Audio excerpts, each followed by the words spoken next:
أعوذ بالله من الشيطان الرجيم. بسم الله الرحمن الرحيم.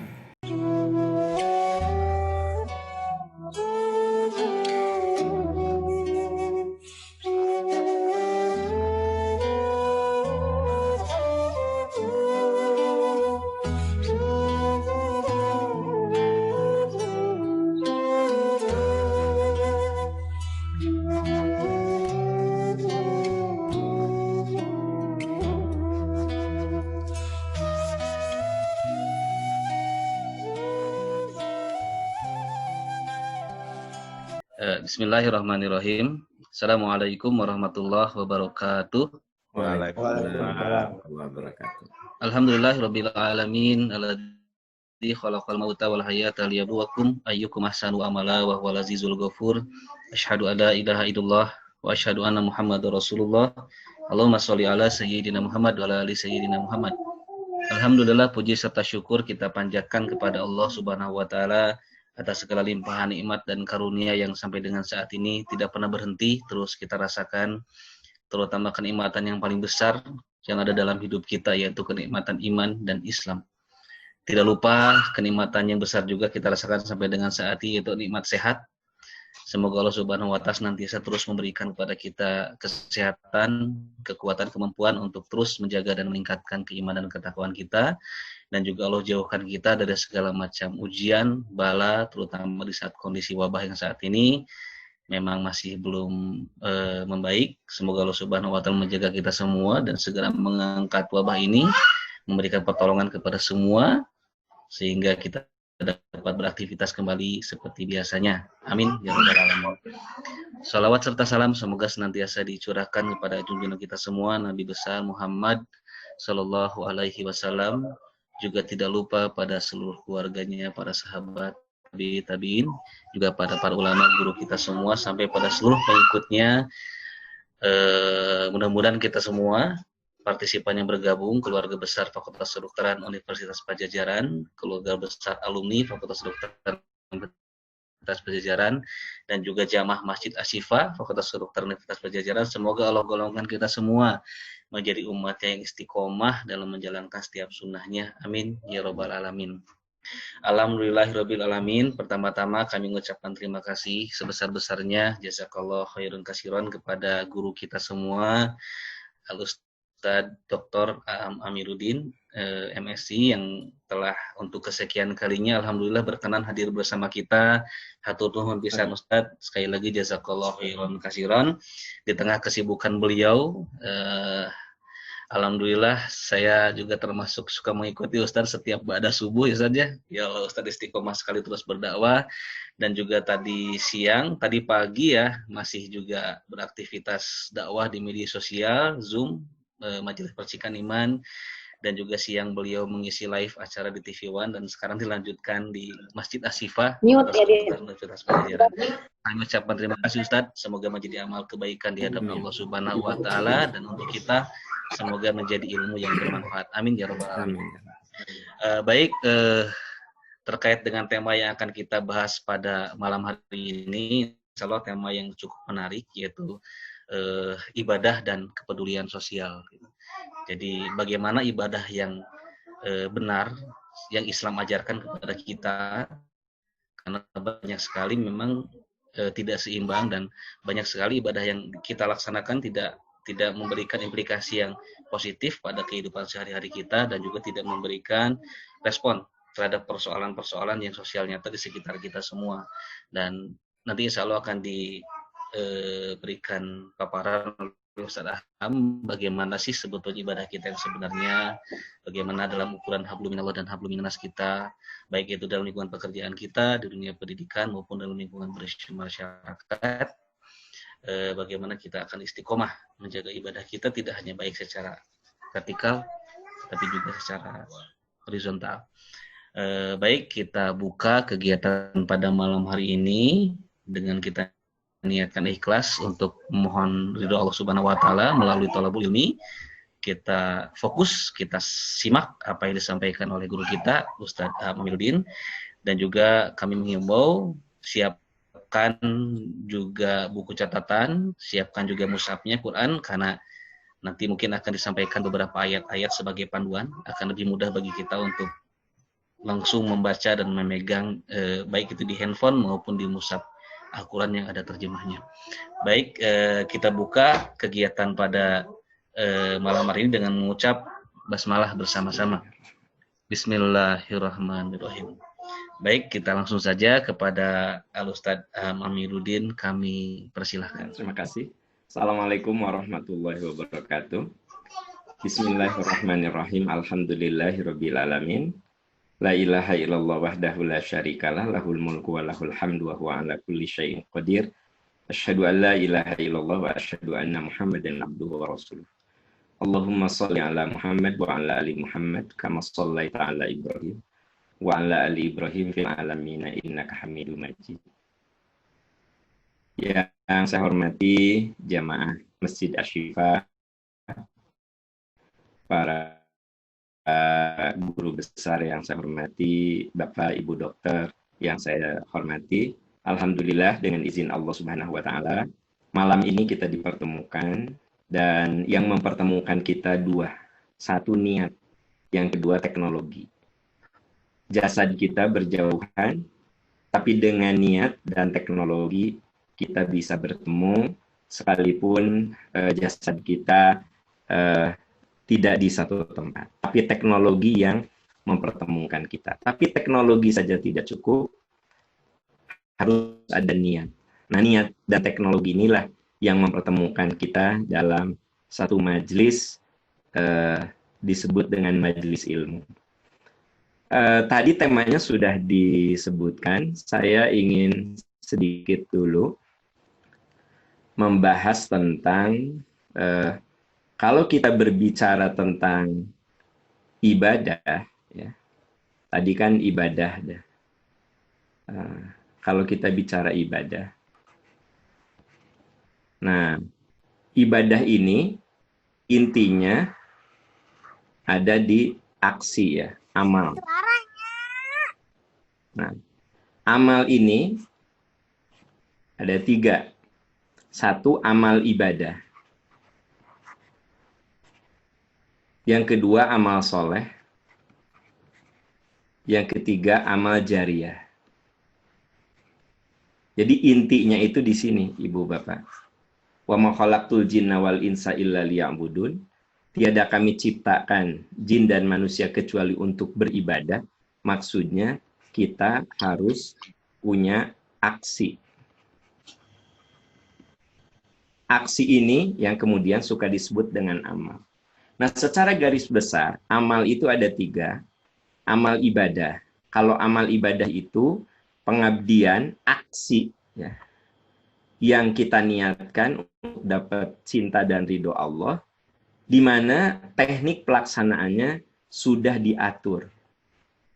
Nah, diatur dengan baku, ya. Ini kuncinya baku. Contoh, sholat. Cara rukunya, cara sujudnya, bacaannya, sudah ditentukan. Waktunya, menghadap kemana, syarat-syarat sholat, itu diatur dengan baku. Kapan sholat itu dikatakan tidak sah, kapan sholat itu sah. Nah, itu namanya amal ibadah.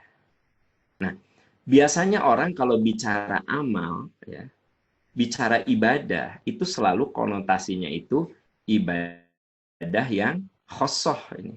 Ibadah yang khosoh namanya. Khosoh. Atau spesifik. Ya.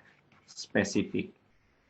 Nah, ibadah spesifik ini, ya kita sepakati, ini yang kita sering dapatkan dari kita mulai anak-anak, dan yang kita biasakan pada anak cucu kita.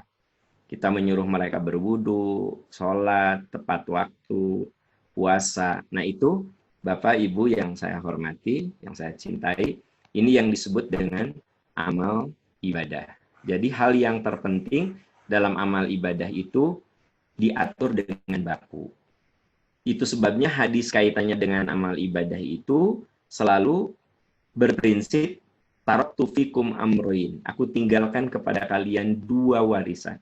Ma in tamassaktum bihima. Kalian tidak akan pernah sesat selama berpegang teguh pada keduanya. Kitab Allah wa sunnata rasuli. Sallu kama ra'aitumuni.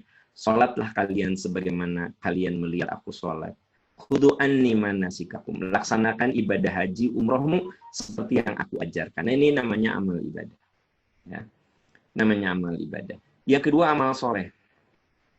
Amal soleh itu setiap ucapan, perbuatan yang diridhoi Allah. Ini kuncinya adalah diridhoi. Diridhoi.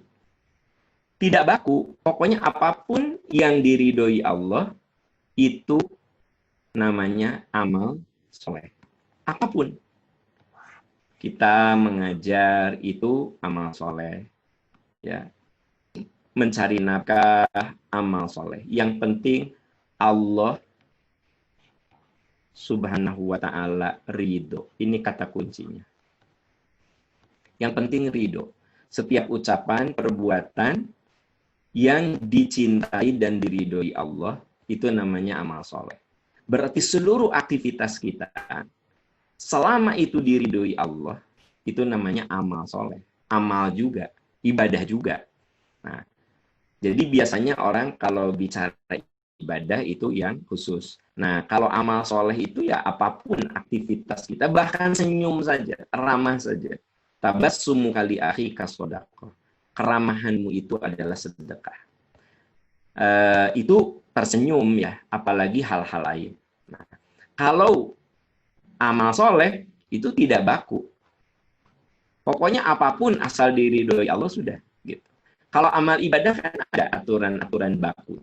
Nah, yang ketiga amal jariyah.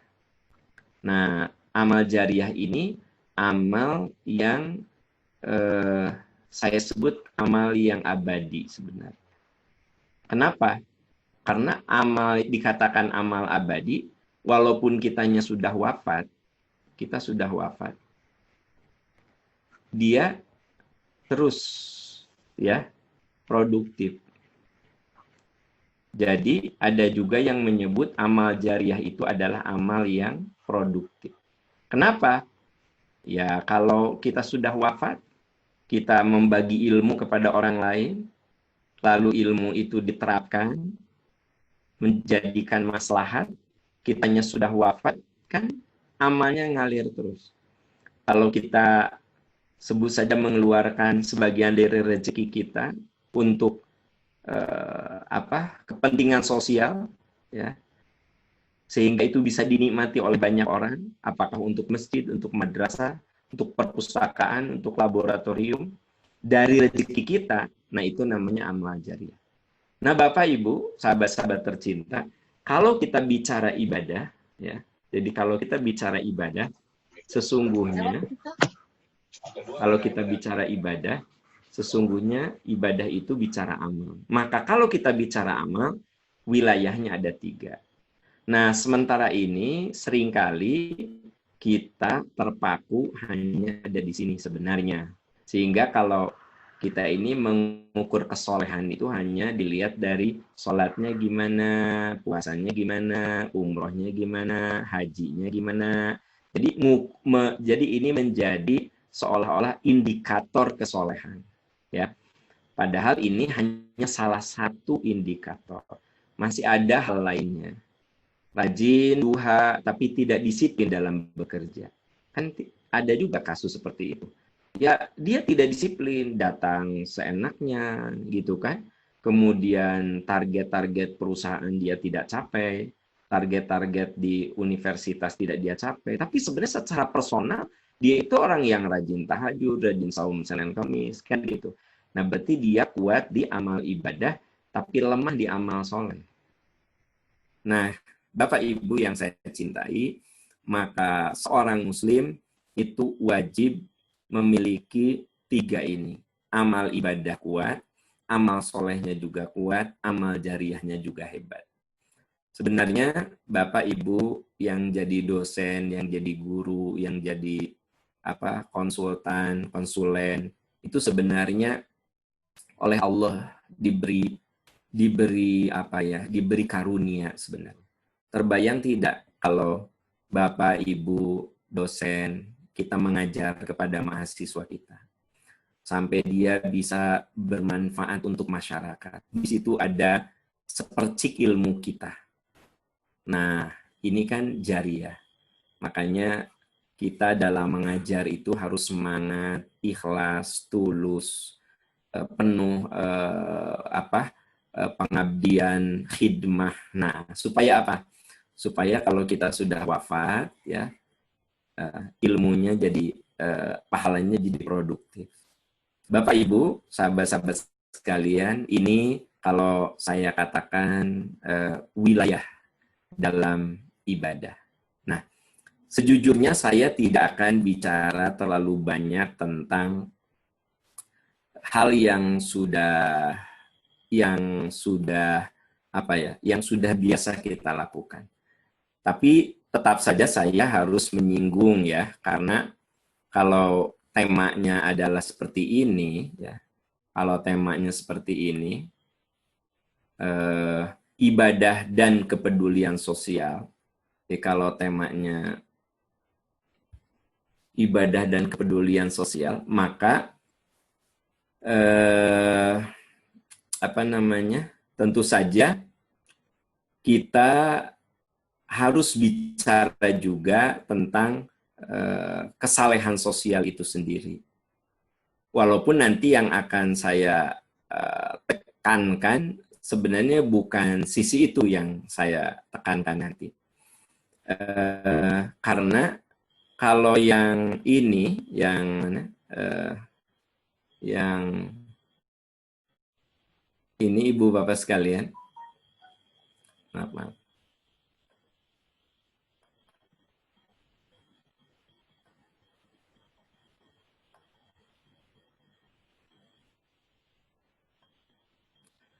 Nah, kalau yang ini, ya, banyak sekali dalil-dalilnya. Kalau kita bicara tentang kepedulian sosial, ibadah dan kepedulian sosial, itu banyak sekali dalilnya. Contoh adalah selamatkan diri dengan berbagi. Itu kan kepedulian sosial. Al-yataqiyanna ahadukumun nara walau bisyikit tamrotin fa illam yajid fabi kalimatin thayyibatin. Jaga diri kalian dari api neraka walau hanya dengan sebuah kurma, sebiji kurma yang kamu sedekahkan. Dan kalau kamu tidak mendapatinya, maka ucapan yang baik itulah yang akan juga menyelamatkan kamu. Nah, ini contoh dalil yang sangat sering kita temukan dalam hadis-hadis. Dan ini adalah hadis riwayat Imam Bukhari yang tidak perlu diragukan lagi tentang kesohihannya, ya, tentang kesohihannya. Faliyat taqiyanna ahadukumun nar, jaga diri kalian dari api neraka walau hanya dengan bersedekah sebiji kurma. Jadi ternyata yang paling penting kita punya kepedulian untuk berbagi. Bila kamu tidak punya, maka ucapan yang baik itu juga bisa kamu lakukan. Kemudian kita lihat lagi hadis yang lain. Ternyata Bapak Ibu, berbagi itu merupakan pelebur dosa. As-shadaqatu tudfi'ul khati'ata kama yudfi'un ma'un naro. Sedekah itu akan menghapuskan dosa sebagaimana air dapat memadamkan api. Sementara dengki itu akan melenyapkan kebaikan sebagaimana api menghabiskan kayu bakar. Nah, yang kita soroti adalah sedekah itu menghapuskan dosa sebagaimana air dapat memadamkan api. Senyum saja sudah sedekah, apalagi membantu orang lain. Itu luar biasa. Dia menjadi pelebur bagi dosa dan kesalahan kita. Kemudian berbagi dapat mendatangkan rezeki. Anfiq ya bna Adam, unfiq alaika. Berinfaklah wahai anak Adam, berbagilah kamu wahai anak Adam, wahai manusia, maka aku akan berbagi kepadamu. Ya. Lalu di dalam hadis yang lain, Bapak Ibu sekalian, Man yassara ala mu'sirin yassarallahu fid dunya wal akhirah. Siapa yang memberikan kemudahan kepada orang lain, maka Allah permudah dia dunia dan akhirat. Wallahu fi aunil abdi, maka nal abdu fi auni akhih. Dan Allah pasti menolong hambanya selama si hamba itu suka menolong orang lain. Dan ini berkaitan dengan hadis yang juga saya cantumkan di sini. Berinfaklah wahai Bani Adam, nanti Allah akan berinfak kepadamu. Maksud berinfak itu akan menolong, akan memberikan keberkahan. Lalu di dalam surat Saba, maaf kalau yang Quran saya tidak tulis terjemahnya. Bapak Ibu bisa cek. Ya. Jadi yang Al-Qurannya tidak saya tulis terjemahnya. Bisa dicek saja. Di situ dikatakan, Qul inna rabbi yabsutur rizqa liman yasha. Katakan, Tuhanku membuka rezeki kepada yang dikehendakinya. Jadi rezeki oleh Allah dibuka untuk yang dikehendakinya. Wa yaqdiru lahu. Dan juga Allah berkuasa untuk membatasi rezeki kepada yang dikehendakinya. Wa ma anfaqtu min syai'in, maka apapun yang kamu nafkahkan, kamu bagi dengan orang lain, fahuwa yukhlifuhu, maka Allah yang akan menggantinya, wa huwa khairur raziqin, dan Allah lah sebaik-baik pemberi rezeki.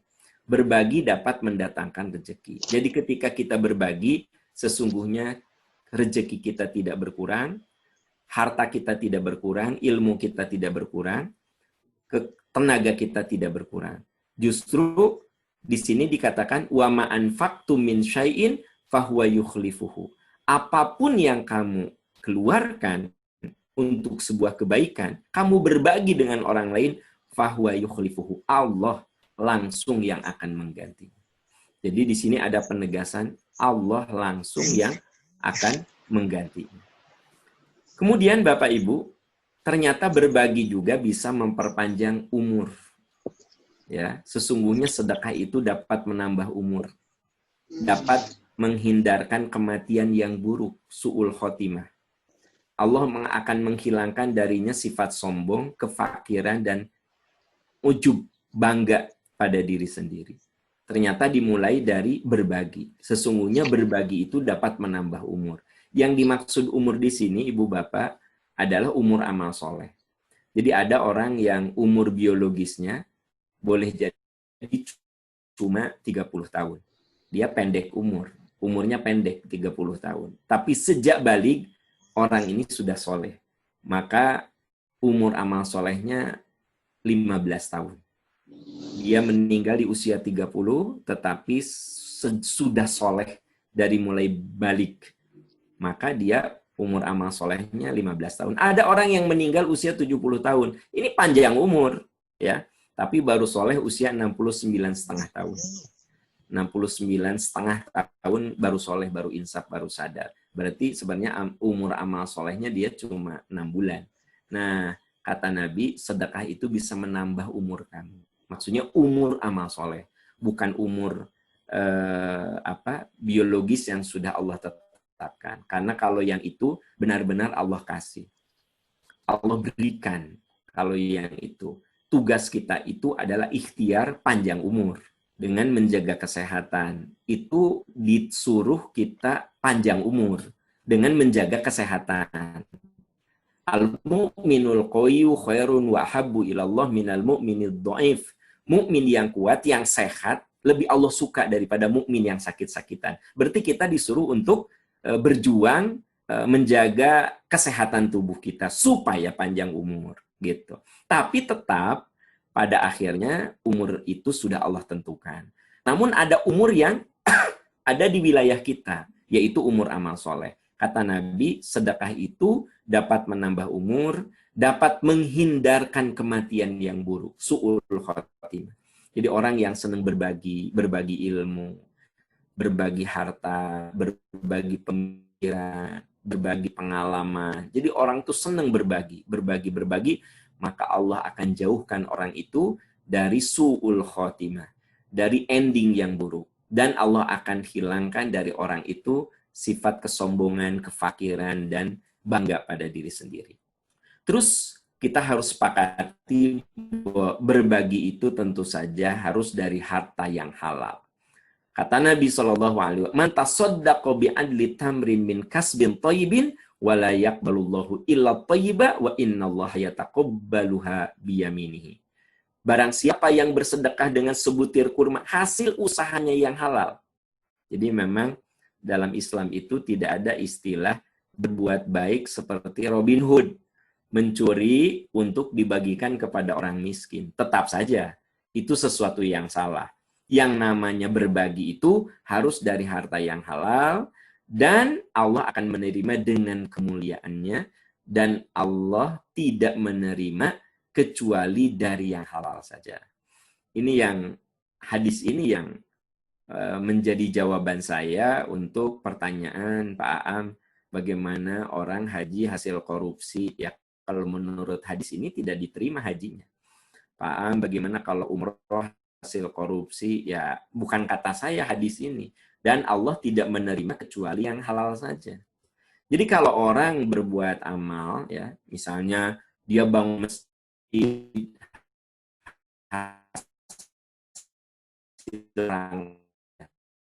ya, itu disebut dengan orang baik, ya, gitu. Orang berhaji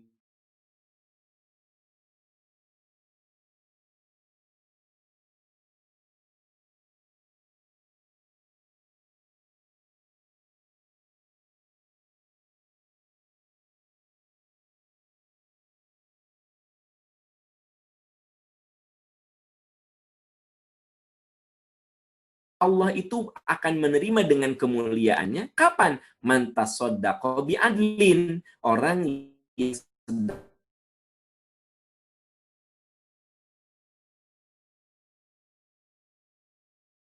bahasa Indonesia min kasbin, kasab, wala yaqbalullahu illa thayyiba, dan Allah tidak akan menerima amal kecuali dari harta yang halal, ya, dari harta yang halal. Kan beberapa waktu banyak yang nanya ke saya, Ustadz, bagaimana kalau orang itu berbuat baik dari yang haram? Ya, kalau bukan kata saya, menurut hadis ini jelas, ya, wala yaqbalullahu illa thayyiba. Allah hanya menerima ibadah dari harta yang halal. Terus ada satu hal yang diingatkan di dalam surat Al-Baqarah ayat 264, yaitu jangan rusak pahala berbagi kita. Ya ayyuhalladzina amanu la tubtilu shadaqatikum bil manni wal adza. Hai orang yang beriman, jangan sampai kalian rusak, ya. Di sini ada kalimat yang penting, jangan sampai kalian rusak amal baik kalian itu bil manni, dengan memamerkannya, wal adza, atau menyakiti orang yang menerima bantuan. Lalu diberi umpama, orang yang seperti itu, yang ria, yang pamer, yang beramal karena ingin popularitas, ya kan begitu. Famathaluhu kamathalis sofwanin alaihi turab, maka amal perbuatannya itu seperti debu yang nempel di batu. Fa'asobahu wabil, lalu turun hujan, fatarakahu solda, maka debu yang nempel di batu itu begitu kena hujan habislah debu yang ada di batu itu. Layak diruna ala syai', tak tersisa sedikit pun mimma kasabu, dari apa yang mereka kerjakan. Artinya orang yang berbagi tetapi lebih karena mencari popularitas, karena supaya dia itu untuk mendapatkan kemenangan sesaat, ya kan begitu. Jadi kalau orang ngeluarin duit miliaran gitu supaya dia dipilih jadi anggota dewan misalnya, atau supaya dipilih jadi kepala daerah, maka sedekah yang dikeluarkannya itu sebenarnya kan bil manni wal adza, ada tujuan, yaitu tujuan dia membangun image kalau menurut ayat ini. Jadi bagaimana dia membuat pencitraan, ya, pencitraan. Kecuali orang itu memang sebelumnya juga memang sudah begitu, itu lain soal, ya. Tapi ada orang yang tiba-tiba jadi dermawan, ya. Bagi-bagi sajadah, bagi-bagi Quran, bagi-bagi. Nah, begitu sudah selesai pemilihan ya berhenti di situ. Maka sebenarnya kalau kita lihat ayat ini kama sofwanin alaihi turab, ya. Itu seperti debu yang nempel di batu, kemudian kena hujan, habislah begitu. Nah, Bapak Ibu sahabat tercinta, makanya kalau kita berbagi jangan sampai jiwa berbagi kita itu ya dirusak oleh diri kita sendiri. Saudara-saudaraku tercinta, berbagilah sebelum kematian menjemput, ya. Wa anfiqu mimma razaqnakum min qabli ayyatiya ahadakumul mautu fayaqula rabbi laula akhartani ila ajalin qarib fa asaddaqa wa akum minas shalihin. Bapak Ibu, untuk Al-Qur'an saya tidak tulis terjemahnya. Nah, di sini ada ya. Saya terjemahkan saja langsung ya.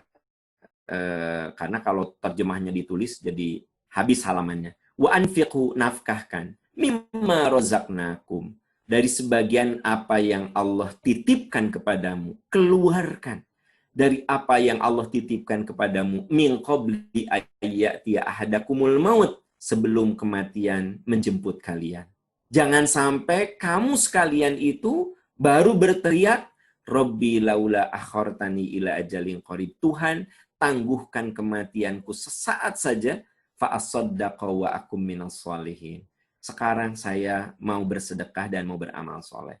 Maka Allah katakan, coba sekarang berbuat baiklah, berbagilah, mumpung nyawa itu belum ada di tenggorokan. Jangan sampai menjadi orang yang baru ingin berbuat baik saat malakul maut menjemput. Sampai di sini ada kata-kata yang menggambarkan Robi laula akhortani ila ajalin qarib. Nih, ajalin qarib itu satuan waktu terkecil. Sesaat saja, sedetik saja. Ya. Fa'asaddaqa, aku akan berbuat kebaikan dan aku akan beramal soleh. Nah, kemudian di dalam surat Al-Baqarah juga hampir sama. Ya ayyuhalladzina amanu anfiqu mimma razaqnakum min qabli ayyatiya yaumul la bai'un fihi wala hullah wala syafa'ah wal kafiruna humuz zalimun. Orang yang beriman, nafkahkan dari apa yang Allah rizkikan kepadamu. Berbagilah dari apa yang Allah rizkikan kepadamu. Apakah kamu itu diberi rizki ilmu, diberi rizki harta, diberi rizki tenaga, diberi rizki pengalaman. Sok sekarang kamu berbagi. Sebelum datang pada satu hari, perdagangan tidak berguna lagi. Pertolongan juga tidak ada yang bisa nolong. Sok sekarang. Nah, makanya Bapak Ibu, itulah keterangan-keterangan yang berbicara tentang keterangan-keterangan yang berbicara tentang kepedulian sosial. Dan saya pikir saya sampaikan ini lebih bersifat untuk ini saja, untuk menghangatkan lagi. Karena yakin dalil-dalil itu sudah ngelotok lah, sudah sering kita dengar ya di setiap ceramah dan lain sebagainya. Justru saya ingin menyoroti sisi lain bahwa yang namanya ibadah itu harus menjadi penahan kita, harus menjadi penghalang kita dari perbuatan-perbuatan yang melahirkan madorot. Nah, apa yang akan melahirkan kemadorotan? Ya, apa yang akan melahirkan kemadorotan? Mari kita lihat sikap dan perilaku yang merusak kesolehan sosial, sikap dan perilaku yang merusak hubungan sosial, ya. Nah, ini yang kalau yang tadi lebih memotivasi untuk berbagi, ya, untuk memberi. Nah, sekarang dalil-dalil bagaimana kita menjauhi sikap dan perilaku yang justru ini akan merusak hubungan sosial kita. Dan Islam justru memberikan sebuah peringatan yang sangat-sangat dahsyat untuk masalah ini. Di dalam surat Luqman ayat 18-19, ini sikap dan perilaku yang tidak mencerminkan orang yang rajin ibadah. Ya, jadi kalau orang rajin ibadah tapi masih ada sifat ini, nah ini perlu introspeksi lagi tentang kualitas ibadahnya. Ananiyah. Apa itu ananiyah? Ananiyah itu maknanya diambil dari kata ana. Ana itu aku. Ananiyah itu orang yang egois. Merasa diri paling benar, tidak mau nerima pendapat orang lain. Pokoknya kalau dia sudah bilang A, nggak bisa diubah. Pokoknya A, gitu ya. Nah, ananiyah ini egois yang kemudian membawa orang itu kepada kesombongan. Jadi cenderung merendahkan orang lain, begitu. Cenderung menghinakan orang lain. Nah, boleh jadi ada yang rajin ibadah, tapi perilaku dan akhlaknya ya ananiyah. Maka Allah berfirman di dalam surat Luqman ayat 18-19 ya. Ini nasihat Luqman kepada anaknya. Wala tusair khaddaka linnas. Wala tusair khaddaka linnas. Jangan palingkan pipimu. Wala tamshi fil ardi maraha. Jangan kamu congkak berjalan di muka bumi dengan sombong. Yang dimaksud memalingkan pipi itu bahasa kiasan orang yang egois, orang yang sombong. Innallaha la yuhibbu kulla mukhtalin fakhur. Sesungguhnya Allah tidak menyukai orang-orang yang sombong. Waqsid fi masyika waghdud min sautika. Inna ankarul aswati la sautul hamir. Bapak Ibu sahabat-sahabat tercinta, yang saya soroti adalah ayat yang 18-nya. Jangan kamu palingkan pipimu, jangan berjalan di muka bumi dengan sombong. Jadi kalau ada orang yang rajin ibadah, tapi masih punya perilaku seperti ini, nah berarti ibadahnya ini harus dievaluasi lagi. Sebab yang namanya ibadah itu harusnya melahirkan pribadi-pribadi yang rendah hati. Bukankah ketika kita ibadah, dahi kita ada di tempat sujud? Dahi, ya, di mana di belakang dahi ini ada otak. Di dalam batok kepala kita itu ada otak. Dan seringkali orang itu dimuliakan karena kecerdasannya. Kita simpan sejajar dengan telapak kaki kita. Dan kita mengatakan, Subhana Rabbiyal A'la. Maha suci engkau ya Allah yang maha tinggi. Bapak Ibu, sahabat tercinta, kepala kita disimpan, disejajarkan dengan telapak kaki saat sujud itu. Dan kita katakan, Subhana Rabbiyal A'la. Maha suci engkau ya Allah yang maha tinggi. Jadi aneh orang rajin sholat tapi sombong tetap ada. Ananiyah, egois tetap ada. Nah ini berarti ada sesuatu yang harus diperbaiki. Jadi amal ibadahnya itu nggak berbanding lurus dengan kesalehan sosialnya. Itu namanya ananiyah. Surat Luqman ayat 18-19. Nanti bisa dibaca lagi. Nah, kemudian yang kedua, godob. Ya. Godob itu artinya marah. Nah, yang dimaksud marah di sini adalah marah yang tidak terkendali. Sebenarnya marah itu tidak apa-apa. Nabi pernah marah saat memberikan teguran kepada sahabatnya yang keliru. Jadi yang namanya marah itu ya dia merupakan energi untuk supaya kita survive gitu. Yang dilarang oleh Islam adalah marah yang tidak terkendali. Marah yang menyebabkan omongan kita melukai orang lain. Marah yang menyebabkan perilaku kita bisa saja menzolimi orang lain. Makanya ada ayat yang mengatakan la yajrimannakum syana'anu qaumin alla alla ta'dilu i'diluhu aqrabul littaqwa. Jangan sampai kemarahan kamu kepada satu kaum membuat kamu tidak berlaku adil. Berlaku adillah karena itu lebih dekat kepada takwa. Jadi saya marah, bahkan saya benci sama orang itu, tetapi saya tetap harus proporsional, harus adil dalam menilai. Nah, Bapak Ibu sahabat tercinta, betapa ajaran Islam memberikan arahan kepada kita begitu mulia sekali. Jadi godob itu, marah itu, ya salah satu yang Allah berikan kepada kita untuk kita bisa bertahan, ya untuk survival. Nah, tapi yang harus kita sadari betul bagaimana kemarahan itu dikendalikan. Makanya ada seorang sahabat bertanya nih, dullani ala amalin yudkhiluniyal jannah. Ya Rasulullah, tunjukkan kepada saya satu amal yang membuat saya bisa masuk surga. Qala, Nabi berkata, la tagdob. Kamu harus bisa mengendalikan kemarahanmu, walakal jannah. Maka bagimu surga. Nah, Bapak Ibu bisa lihat juga di Ali Imran 133-136. Allah berfirman, wasari'u ila magfiratim mir rabbikum wa jannatin arduhas samawat wal ardu uiddat lil muttaqin. Bersegeralah kalian kepada ampunan Tuhan dan surga yang luasnya seluas langit dan bumi. Disediakan untuk orang yang takwa. Siapa orang yang takwa? Alladzina yunfiquna fis sarai wad dharra. Orang yang mau berbagi. Tadi ayat-ayat dan hadis-hadis berbagi sudah saya berikan semuanya, ya kan? Gitu.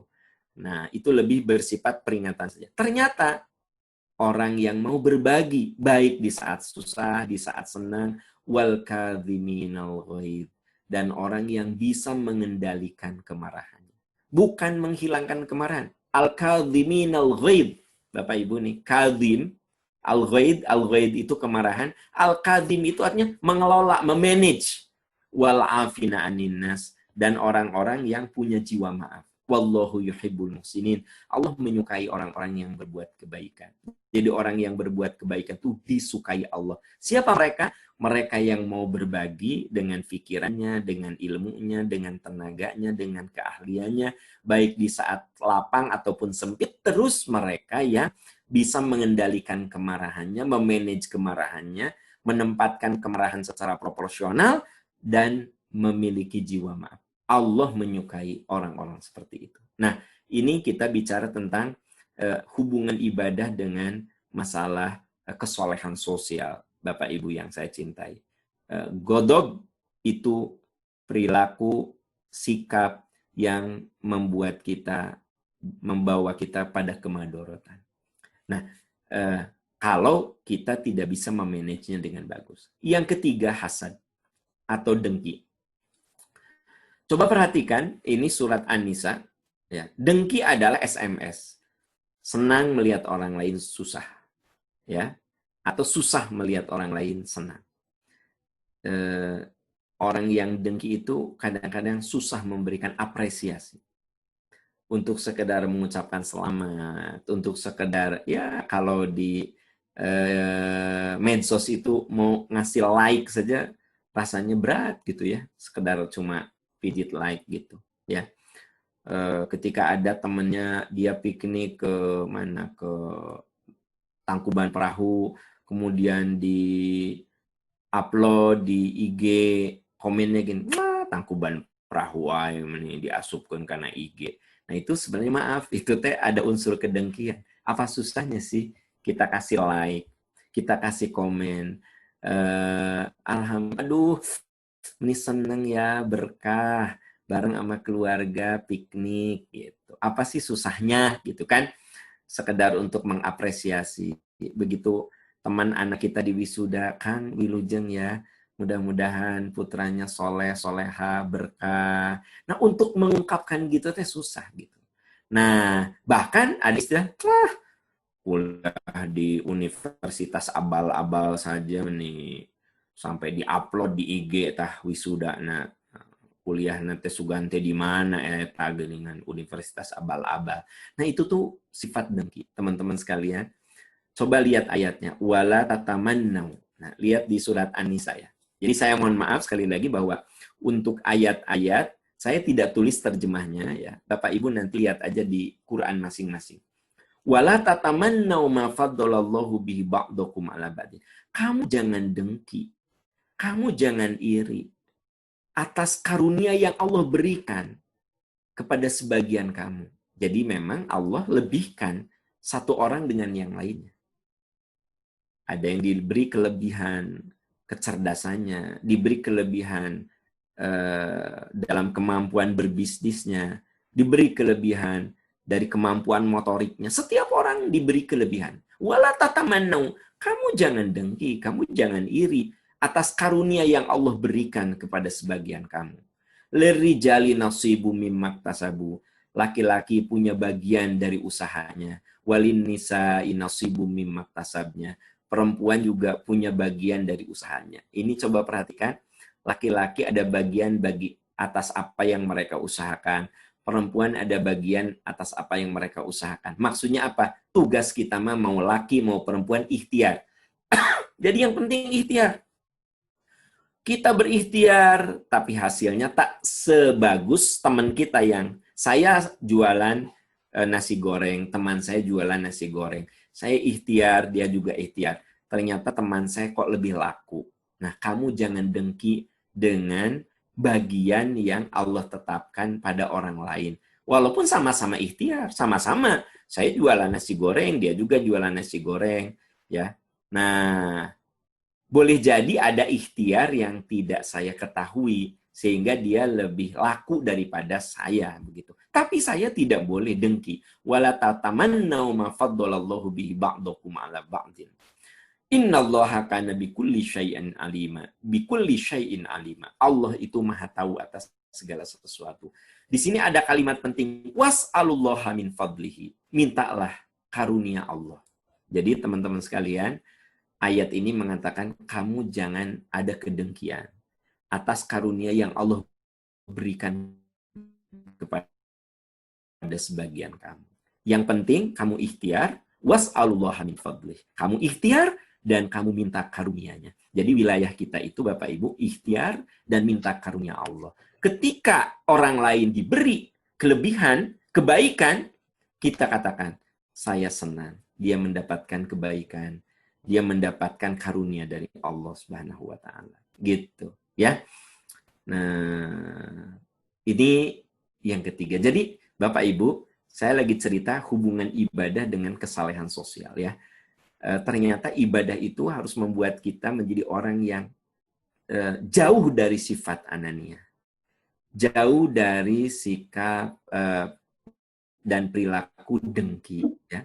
Kita jauh dari perilaku yang bersifat emosional. Nah, yang keempat, ghibah. Ya ayyuhalladzina amanu ijtanibu katsiran minadh dhann. Hai orang yang beriman, jauhi prasangka buruk. Inna ba'dadh dhanni ism. Sesungguhnya prasangka buruk itu dosa. Wala tajassasu. Jangan kamu melihat orang itu sisi negatifnya saja. Nah, jadi coba perhatikan di sini. Pertama Allah katakan jauhi suudzon, ya. Jangan kamu lihat orang itu sisi negatifnya, sebab manusia mah pasti punya sisi positif, punya sisi negatif. Ya, wala tajassus. Nah, baru wala yaghtab ba'dukum ba'do. Kamu tidak boleh menggosip satu sama lain. Ibu, Bapak, coba perhatikan, menggosip disebut di ujung. Jangan kamu suudzon.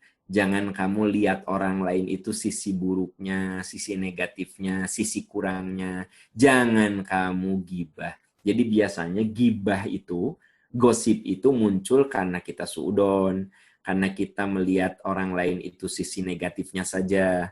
Ayuhibbu ahadukum ayyakula lahma akhihi maitan fakarihtumu. Apakah kamu mau makan bangkai saudaramu? Pasti jijik. Itu artinya ilustrasi yang sangat-sangat menjijikkan bahwa orang yang suka gosip itu seperti makan bangkai temannya. Wattaqullah innallaha tawwabur rahim. Takwalah kamu kepada Allah. Allah itu Maha penerima taubat dan Maha pengampun. Itu ghibah, ya. Seorang sahabat mengatakan, "Bagaimana ya Rasulullah kalau yang saya omongin tentang dia itu memang ada pada orang itu?" Kata Nabi, kalau apa yang kamu omongkan itu ada pada orang itu kamu sudah menggosipnya. Kalau apa yang kamu omongkan itu tidak ada pada orang itu, kamu sudah mengfitnahnya. Gitu. Jadi sebenarnya tidak ada yang benar. Kalau saya ngomongin orang dan memang terjadi begitu, itu ghibah. Kalau saya ngomongin orang dan sebenarnya tidak terjadi seperti itu namanya fitnah. Kan gitu. Yang kelima, namimah.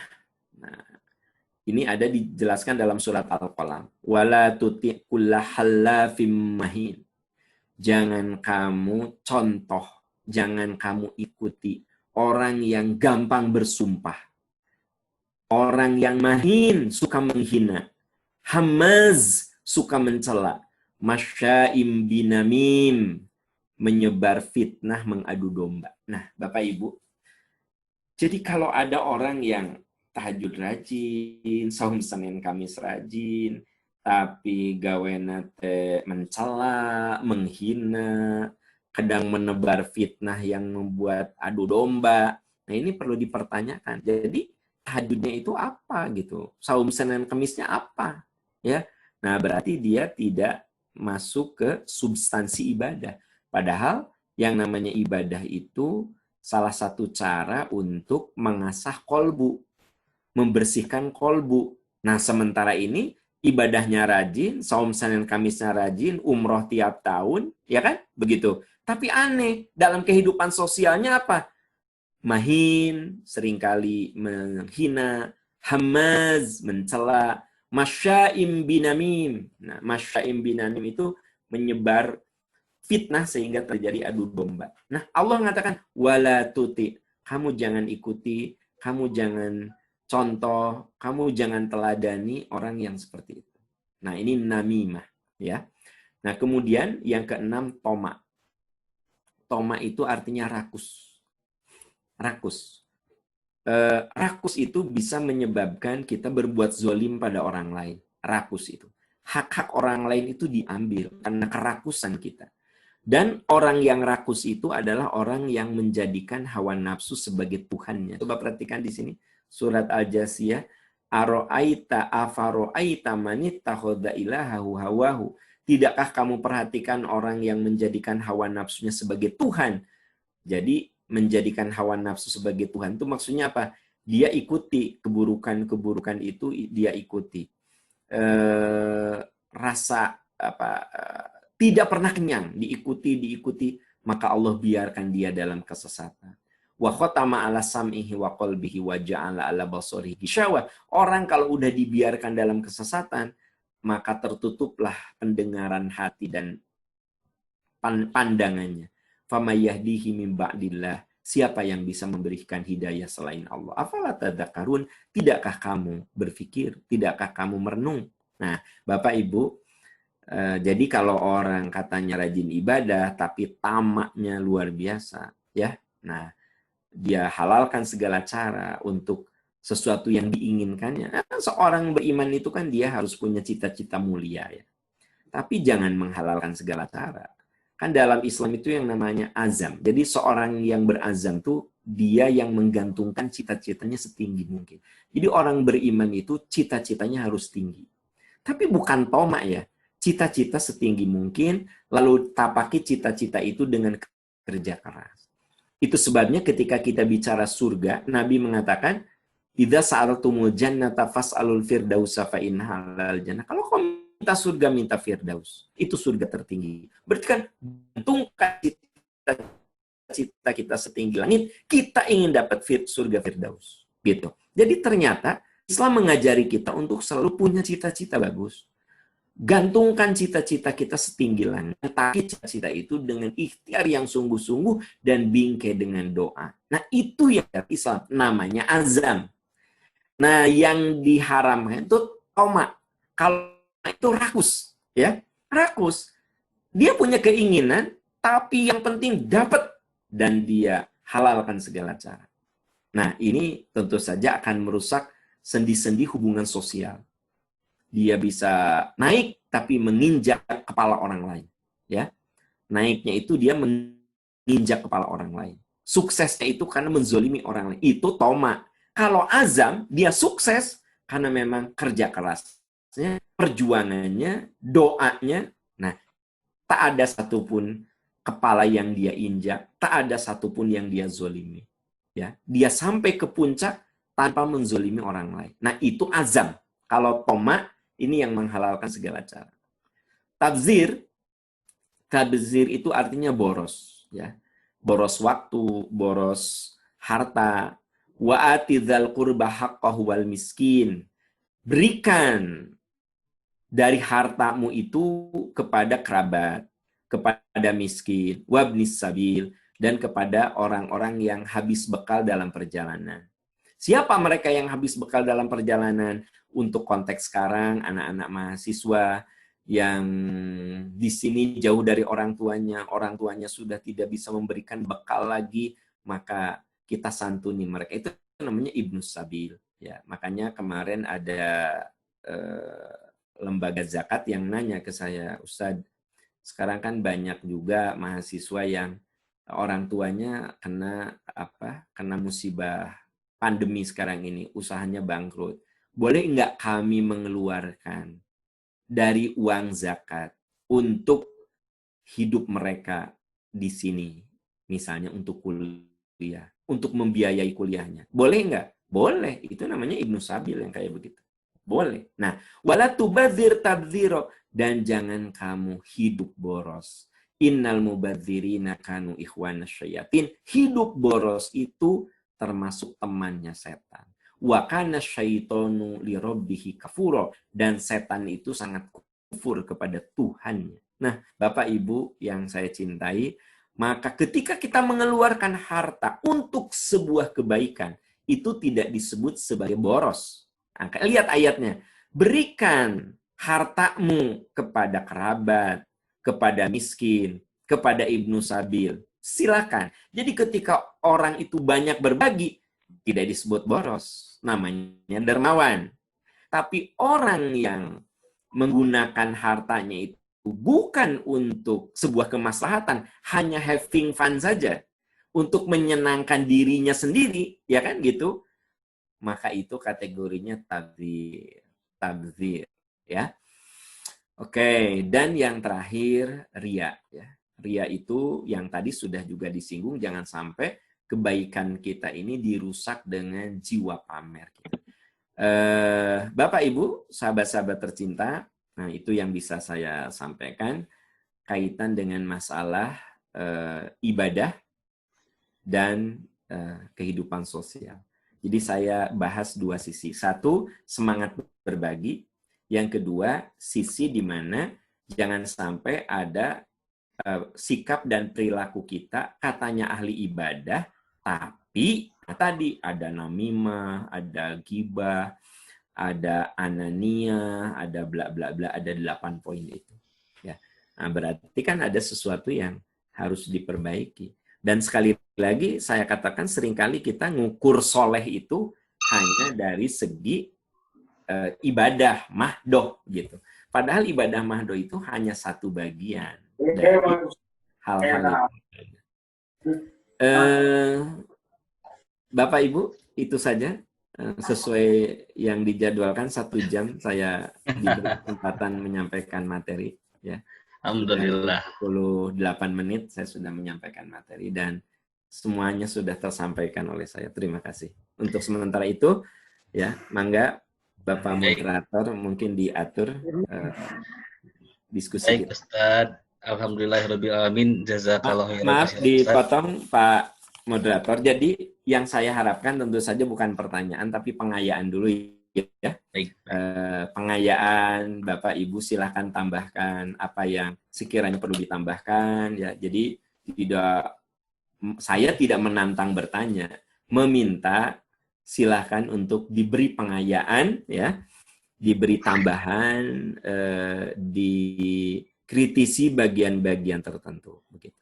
Itu Pak moderator. Mangga. Baik Ustaz, terima kasih. Masya Allah paparan yang sangat lengkap sekali. Dari dalil juga memang tidak ada yang memang terlewat sama sekali.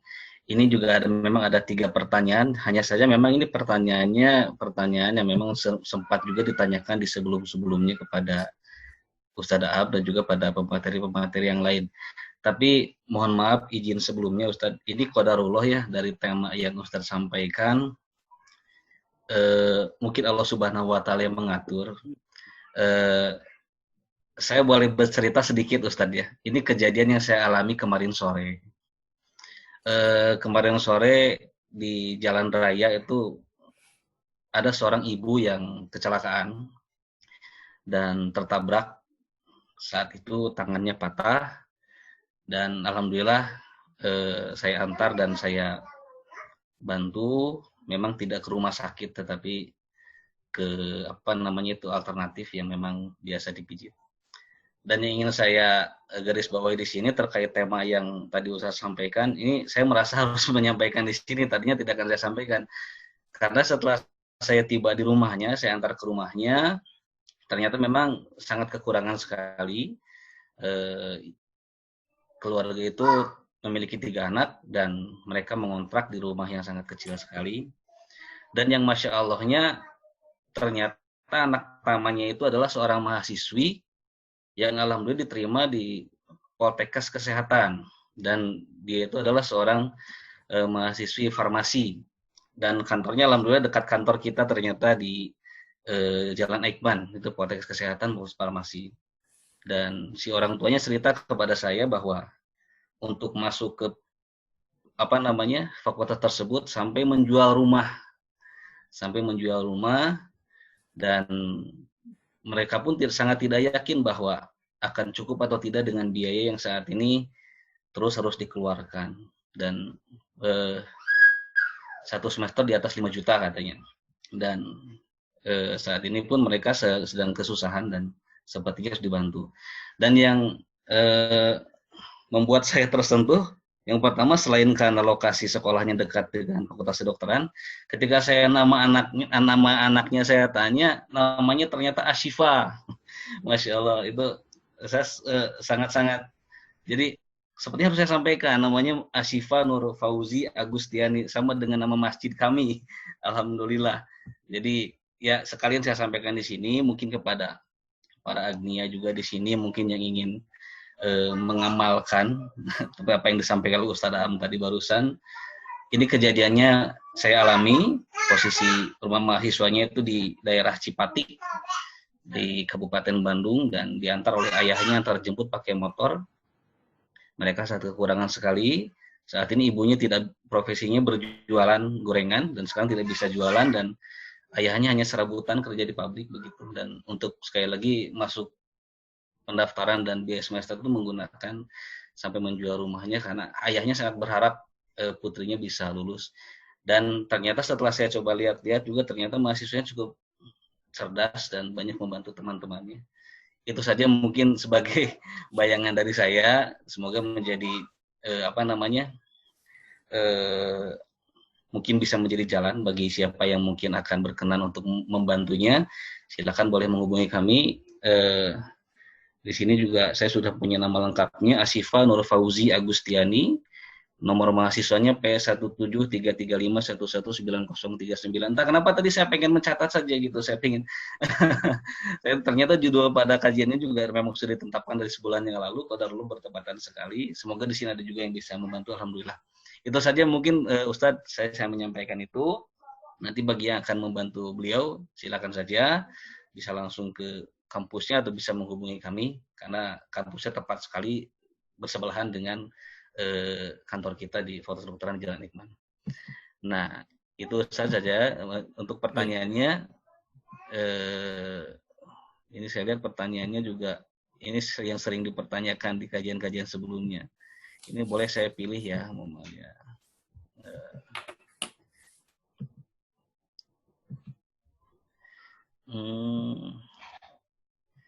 Masya Allah. Nah ini Ustaz dari Ibu Siti Hanifah. Pak Ustadz, bagaimana dengan berbagi dari hasil komisi? Misalkan kita mempromosikan dagangan teman kita, lalu kita dapat komisi. Contohnya begitu, Ustadz. Nah, tadi mungkin tersentuh dari pertanyaan Ustadz terkait dengan kalau kita harus beramal, harus dengan harta yang halal, Ustadz. Begitu, Ustadz. Ya. Itu dulu. Komisi dalam aturan muamalah itu kan bukan sesuatu yang dilarang. Ya. Komisi itu kan berbagi keuntungan dengan yang menjual. Ya. Bapak punya barang 100.000. Lalu Bapak bilang, Pak Am, kalau Pak Am bisa menjual barang ini, ya keuntungannya kita berbagi. Saya dapat untung 25.000. Udah Pak Am 10.000, saya 15.000, kata Bapak. Kan sebenarnya tidak ada masalah dengan itu. Ya. Prinsipnya dalam hukum muamalah itu perdagangan, yang namanya komisi itu artinya kan si yang punya barang itu berbagi keuntungan dengan yang menjual. Tadinya saya keuntungannya 25, karena teman saya bisa menjualkan, jadi dia dapat 10%, saya 15%. Tapi sama sekali tidak merusak kesepakatan harga. Kalau itu harga yang sudah ditetapkan. Tapi kalau harga yang tidak ditetapkan juga, boleh-boleh saja. Misalnya begini, Pak Am, saya punya barang kerudung nih harganya 100.000. Sok Pak Am jual berapa saja. Mau 150.000, 200.000, pokoknya mah Pak Am setor ke saya 100.000. Nah itu kan juga sebenarnya sesuatu yang tidak dilarang. Wallahu a'lam bishawab. Ya. Baik Ustaz, alhamdulillah. Pertanyaan selanjutnya Ustaz, ini berkaitan dengan tema tadi terkait penyakit hati tabzir, boros nih. Ada 2 pertanyaan ini dengan gibah juga. Pak Ustadz, fenomena sekarang kan para selebritas selalu memakai barang-barang branded. Di antaranya tas Hermes yang harga miliaran, barang itu dia beli karena memang dia mampu dan uang didapat dengan cara yang halal. Apakah itu termasuk kategori boros, Ustadz? Dan nyambung dengan pertanyaan Dr. Ine Arlin. Sekarang di medsos banyak bercerita tentang kehidupan para artis mulai dari kemewahan, harta, dan kehidupan pribadi. Apakah itu masuk kepada gibah? Dan kalau kita mengikuti acara tersebut, apakah kita juga berdosa, Ustaz? Itu. Ya, pertama ya, kalau orang punya barang mewah, belum tentu mubazir juga. Kalau dia punya nilai bahwa dengan berjalannya waktu, itu barang bukan turun, tapi tambah mahal. Berarti kan itu investasi. Ya. Ada orang yang beli tas 500 juta, setelah 3 tahun malah jadi 800 juta. Nah, jadi untuk barang-barang tertentu, justru dengan berjalannya waktu, dia itu bukan turun, tapi malah naik harganya. Saya kenal dengan orang yang punya jam tangan harganya 3 miliar. Dia bilang gini, Kang, saya mah beli harga jam ini 3 miliar ya, bukan saya ingin kemewahan. Nah, saya mah invest, we. Ya.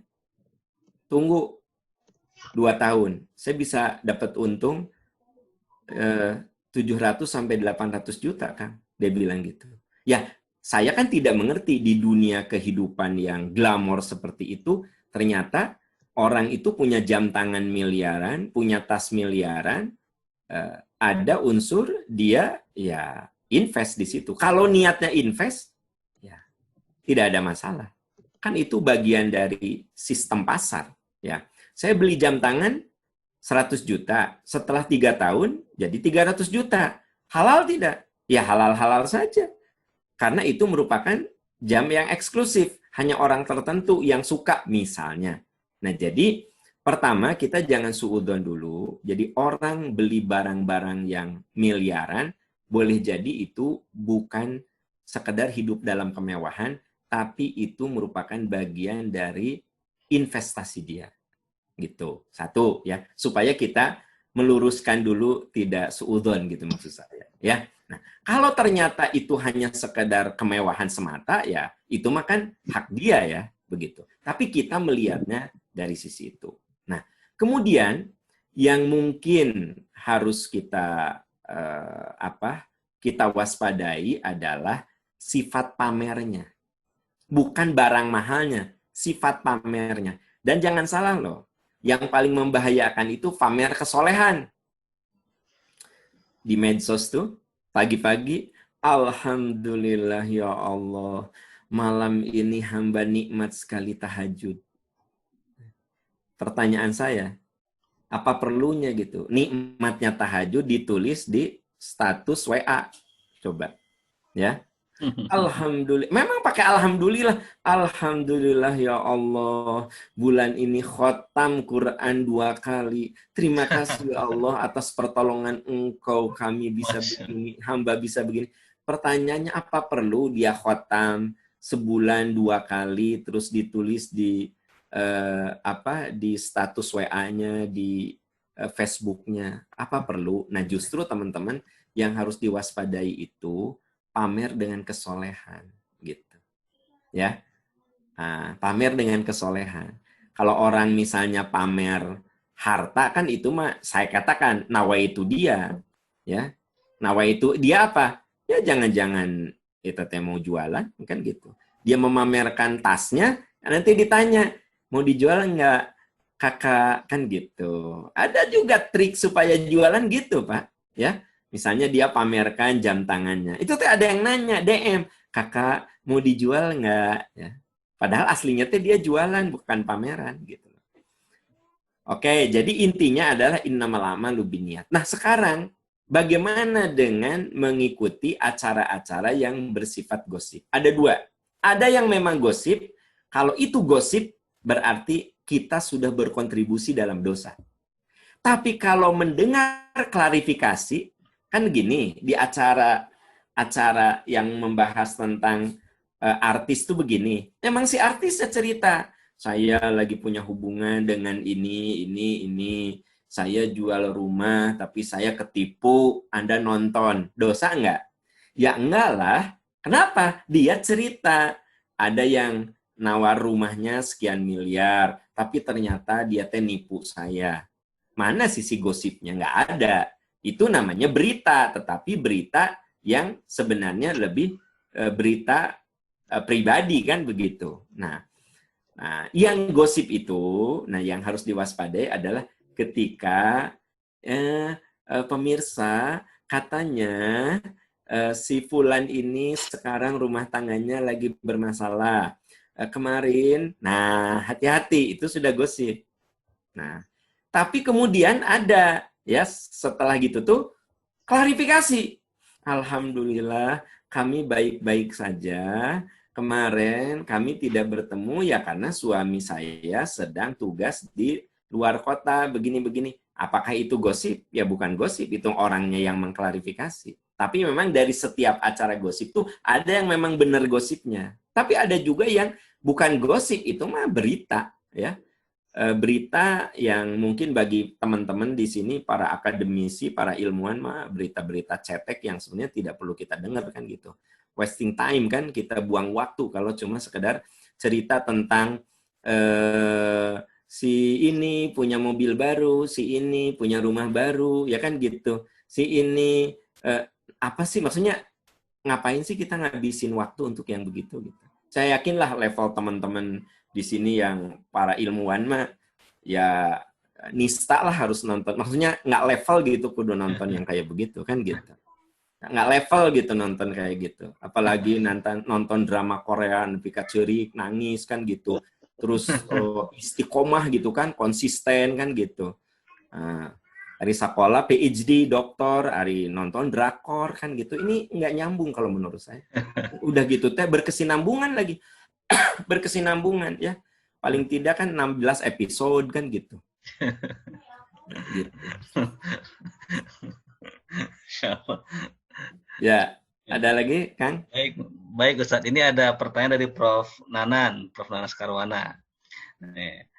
Ustadz, paham punten, di dalam surat Luqman ayat 19 disebutkan bahwa seburuk-buruknya suara adalah suara keledai. Apakah arti suara keledai di sini? Mungkin ada arti yang lebih dalam dari sekedar suaranya, hatur nuhun. Oh ya, Prof. Jadi begini, di Arab itu, di Timur Tengah itu, suara yang paling tidak disukai itu suara keledai. Jadi kalau dikatakan suara keledai itu maksudnya, itu bahasa kiasan, suara yang paling tidak disukai, paling tidak enak, gitu. Nah, tapi mungkin bagi orang Indonesia, suara keledai teh, biasa weh, gitu kan. Naon sih, gitu kan. Tapi itu bahasa kiasan untuk menggambarkan sejelek-jelek suara itu suara keledai. Nah, ayat sebelumnya kan gitu. Waqsid fi masyika waghdud min sautika. Rendahkan suaramu. Karena suara yang paling buruk itu suara keledai. Nah, Bapak Ibu, ini sebenarnya etika adab. Kalau kita berbicara, suara kita itu harus proporsional. Jadi kalau ngobrol berdua, tekudu gogorowokan gitu kan.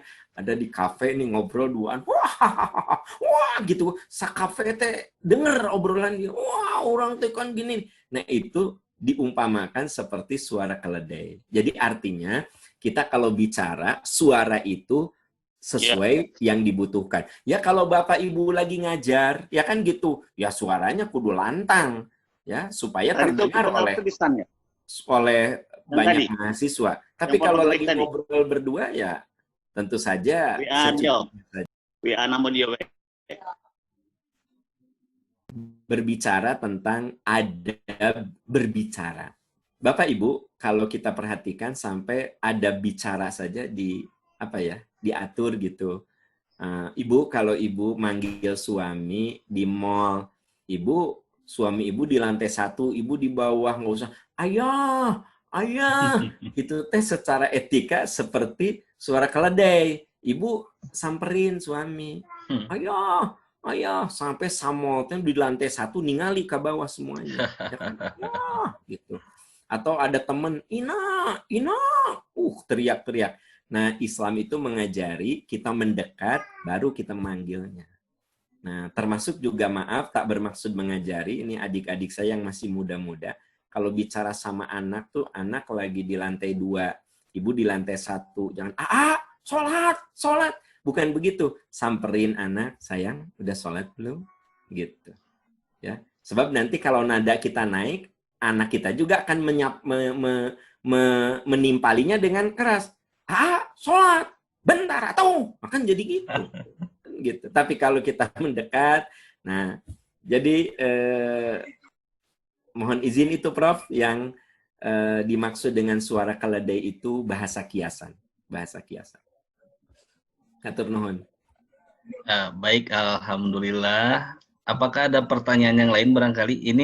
Ini ada pertanyaan, tapi memang sebelumnya sempat juga dibahas pada kajian yang kemarin sebetulnya.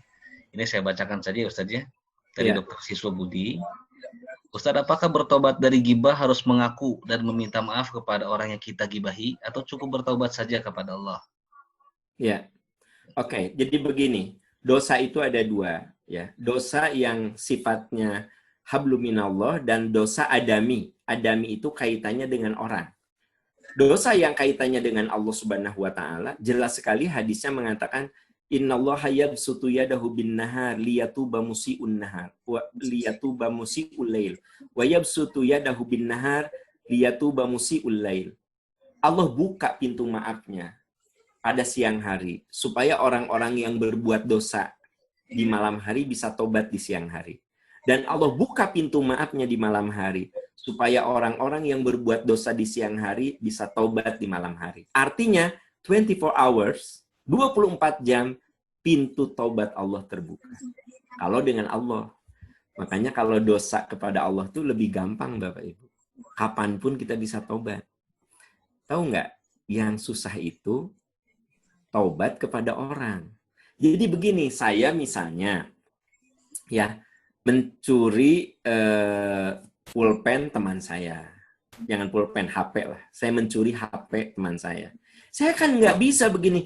Ya Allah, ampuni kesalahan saya, ya Allah. Saya sudah mencuri HP teman saya.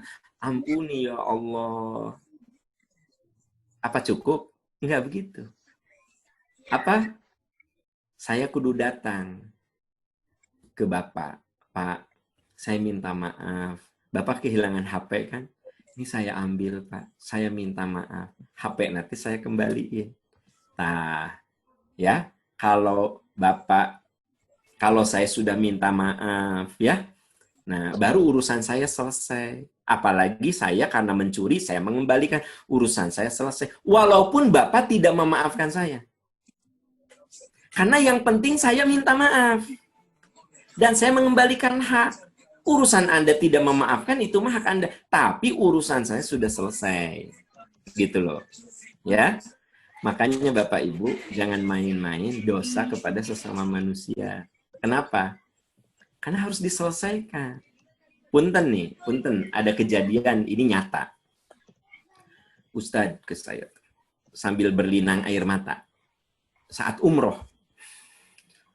Sejujurnya Ustadz katanya, saya tahu mana gaji saya yang murni, Ustadz.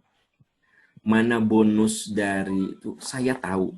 Dan mana yang sebenarnya kalau itu diketahui oleh perusahaan, kalau itu diketahui oleh negara, saya itu sebenarnya tidak halal ini, nggak halal gitu. Tapi saya mau mengembalikannya juga susah. Kalau saya ngembaliin ke negara, nah itu juga bakal susah. Kumaha atunya saya mau taubat.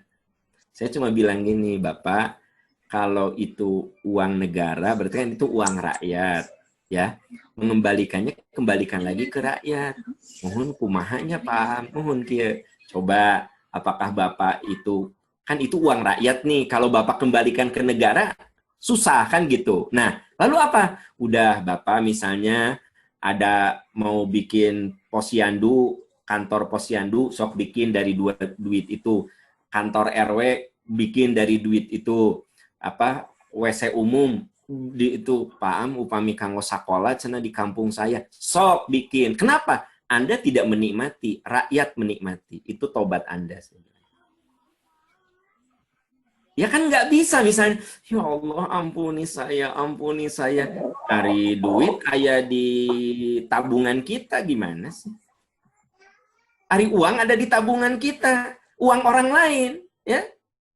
Nah gitu. Misalnya saya mengolek uang ibu bapak, uang ada di tabungan saya. Ya Allah ampuni, ya Allah ampuni. Bukan begitu, saya serahkan. Nah jadi saya cerita ke beliau, kalau Bapak tobatnya ingin sungguh-sungguh, ya Bapak harus kembalikan. Pak Am cenah teu tiasa abdi teh mung tobat unggul. Teu tiasa, Pak. Karena itu menyangkut milik orang lain. Gitu. Tapi betul. Jadi ternyata beliau ini pas pulang, terus karena di kampungnya ada sekolah yang mau runtuh gitu, dibangun lagi, WC umum dibangun lagi. Nah, ada satu tempat ibadah dia bangun, ya begitu dia bangun. Nah dia bilang, Pak Am cenah, saya tahu uang itu kan tidak halal dan saya kembalikan kepada masyarakat, saya jadikan untuk tempat ibadah. Gitu. Bapak Ibu, nah saya diundang untuk ini, untuk peresmian malam, ya malam jam ba'da isya. Udah gitu teh, karena di luar kota nih Pak, di luar kota. Beliau itu nganterin saya ke mobil. Lalu bilang sama sopir saya, Pak, hati-hatinya, mun tunduh liren we, karena jam 10 saya pulang gitu kan. Karena saya harus ngejar ke Bandung gitu. Ya ke supir saya, Pak, hati-hatinya, mun tunduh istirahat we, ya ulah dipaksakan. Paham hati-hatinya, terus begitu. Pak Bu, 15 menit saya jalan, saya dapat telepon. Beliau meninggal. Jadi begitu habis ngantar saya ke mobil, masuk ke rumahnya, kena serangan jantung. Pak. Jadi memang meninggal di tempat itu. Begitu. Saya katakan, ini beliau ini husnul khotimah, kenapa? Seluruh dosa sosialnya dia sudah bayar. Dia kembalikan. Dan dia bercerita sama anak dan istrinya. Ya, Bapak hayang tobat. Ya, kalian sudah mendapatkan harta yang Bapak tahu mana nu halal, mana nu syubhat, mana nu haram. Bapak apal. Ya, nah, dengar ya, tak semua orang punya mental seperti itu. Tapi kalau mau benar, memang harus begitu. Kalau mau benar, ya begitu. Jadi kalau saya sudah gibah, ya, saya sudah ngomongin Pak Adriana, misalnya, Pak, maaf, saya minta maaf. Saya pernah menggibahkan Bapak. Saya minta maaf. Gitu. Nah gitu. Tapi kalau saya ngomong gitu, jangan, emang Pak Am ngomongin saya naon? Pas iya saya maafkan. Gitu. Ulah di, ya. Bu, kalau suami ibu bilang, Mama, ayah minta maaf. Ayah sudah berbuat salah sama Mama. Ibu, yang bagus apa? Iya, Mama maafkan dan Mama juga minta maaf. Itu yang bagus. Coba ngaku, emang dosa naon? Ayah teh ngaku dosa naon? Atuh jadi pas saya. Ya kan gitu. Jadi mendingan gini, kalau orang minta maaf, katakan, saya maafkan dan saya juga minta maaf. Gitu loh. Kenapa? Karena yang paling hebat itu adalah tadi, al-afina an-ninas, memaafkan kesalahan orang, dan yang lebih hebat lagi, wa yadra'una bil hasanati as-sayyi'ah. Teman-teman tahu nggak ciri ahli surga menurut surat Ar-Ra'd ayat 23 sampai 24 itu 20 sampai dengan 24 ciri ahli surga apa? Wa yadra'una bil hasanati as-sayyi'ah. Mereka yang suka membalas keburukan orang lain dengan kebaikan. Yang dimaksud membalas keburukan orang lain dengan kebaikan, kalau orang lain minta maaf sama kita, kita katakan, saya juga minta maaf. Saya sudah maafkan Anda, dan saya pun minta maaf. Begitu. Itu kan yang bisa saya jawab, dan mohon maaf bahwa memang urusan antar manusia itu sebenarnya lebih sulit. Lebih sulit. Ada yang nanya juga, Pak Am, saya sudah menzolimi orang. Saya sudah memfitnah orang. Maklumlah saya dulu waktu kerja di perusahaan itu saling sikutnya, Pak Am. Aduh, saya teh sekarang teh insaf. Saya teh pernah lo menzolimi dia gitu. Saya memfitnah dia. Sampai akhirnya dia nggak jadi manajer. Saya yang jadi manajer. Tapi saya tahu itu karena fitnah saya. Tapi saya mau minta maaf juga, Pak Am, dia tuh sudah meninggal. Gimana ya? Apa saya bilang? Doakan saja. Bentuk permintaan maaf Anda kepada almarhum, doakan saja. Agar dia diampuni, dimuliakan, diluaskan alam kuburnya. Gitu. Jadi bentuk permintaan maaf kita kepada orang yang sudah wafat adalah mendoakannya dan berbuat baik kepada keluarganya. Berbuat baik kepada keluarganya. Itu salah satu bentuk permintaan maaf kepada orang yang pernah kita zolimi dan dia sudah meninggal. Gitu. Wallahu a'lam bishawab. Ya. Baik Ustadz, alhamdulillahirrabbilalamin. Sepertinya memang waktu kembali yang ternyata membatasi pertemuan kita pada malam hari ini. Sekali lagi saya mengucapkan maaf sebesar-besarnya jika ada pertanyaan yang memang tidak sempat kami bacakan. Pertama, memang yang akan kami bacakan adalah yang senantiasa bersesuaian dan berkesinambungan dengan tema yang dibahas oleh Ustadz Aam. Dan juga memang waktu juga yang senantiasa membatasi pertemuan kita.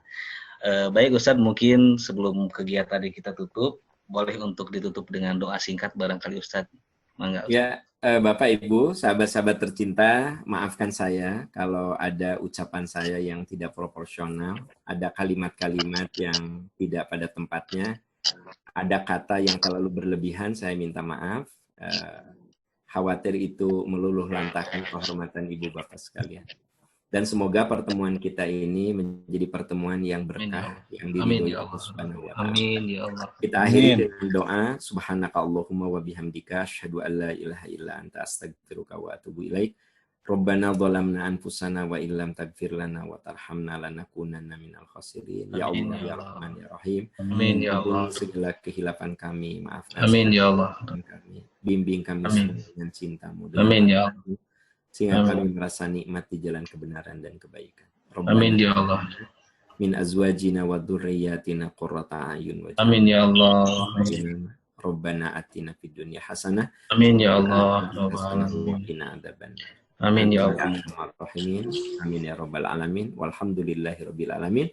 Wassalamualaikum warahmatullahi wabarakatuh. Waalaikumsalam warahmatullahi wabarakatuh. Sadayana pamit. Ya, atau daun pisan Ustaz. Anusim kuring dihormat para guru besar, Bapak Ibu dosen, para dokter sadayana, keluarga besar Ashifa. Mangga sadayana pamit. Hatunun Ustaz, hatunun. Mangga. Assalamualaikum warahmatullahi wabarakatuh. Assalamualaikum warahmatullahi wabarakatuh. Baik, terima kasih pada hadirin sekalian telah senantiasa bergabung bersama kami semua.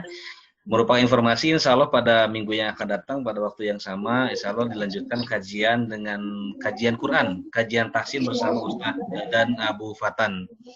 Dan juga sekali lagi kami sampaikan qadarullah terkait apa yang saya sampaikan tadi, saya memohon maaf sebesar-besarnya, tetapi jika ada berminat berkenan untuk membantu adik kita, mahasiswi Fakultas Poltekkes Bandung yang di sebelah Ekman itu kampusnya, qadarullah namanya Ashifa, sama dengan masjid kita, Ashifa Nur Agustiani, dan dia mahasiswa yang berprestasi dan sangat kekurangan sekali. Ibunya tidak bisa berjualan saat ini dan orang tua ayahnya juga saat ini serabutan bekerjanya. Dia masuk ke kampus tersebut dengan menjual rumahnya. Kalau tidak salah tadi berkata kepada saya, dia tuh menjual rumahnya seharga 38 juta. Nah, dan saat itu disimpan uangnya tuh untuk biaya kuliah saudari Ashifa itu, katanya entah cukup atau tidak, seperti itu katanya. Dan biaya per semesternya katanya 5 juta lebih, entah saya lupa lagi berapa. Dan bagi para partisipan di sini yang silakan yang akan berkenan untuk memberikan beasiswa kepada mahasiswa tersebut, tempatnya dekat dengan Masjid Asyifa di Gedung Ikman, atau bisa juga menghubungi kami. Rumahnya di Kabupaten Bandung di Cipatik di daerah Bandung Barat barangkali ya, atau Kabupaten Bandung. Itu saja mungkin kami ucapkan terima kasih. Jazakumullahu khairan katsiron, ahsanal jaza fid dunya wa akhirah. Semoga kita dapat bertemu kembali pada pertemuan yang akan datang, dan semoga dengan segala keterbatasan tetap pahala yang kita dapatkan, keutamaan kita dapatkan tetap optimal di hadapan Allah Subhanahu wa taala. Baik, kita tutup ke kajian pada malam hari ini. Sebelumnya kami ucapkan terima kasih kepada Bapak Pimpinan, Pak Dekan, Dr. Setiawan, juga Bapak Ketua DKM, Prof. Oki, dan juga pada seluruh jajaran guru besar yang telah mensupport, mendukung, sehingga terselenggaranya acara ini dapat selalu berjalan dengan baik. Terima kasih Prof. Nanan, hatur nuhun, Dr. Kiki, hatur nuhun, Prof. Endang, Prof. Oki, Pak Dekan, hatur nuhun pisan, jazakumullah khairan katsiran. Jika ada perlu masukan segala macam, silakan untuk disampaikan kepada kami. Hatur nuhun, billahi taufiq wal hidayah. Assalamualaikum warahmatullahi wabarakatuh. Waalaikumsalam warahmatullahi wabarakatuh. Pak Panji hatur nuhun, Pak Adi hatur nuhun oge. Angga sami-sami Pak Ustaz.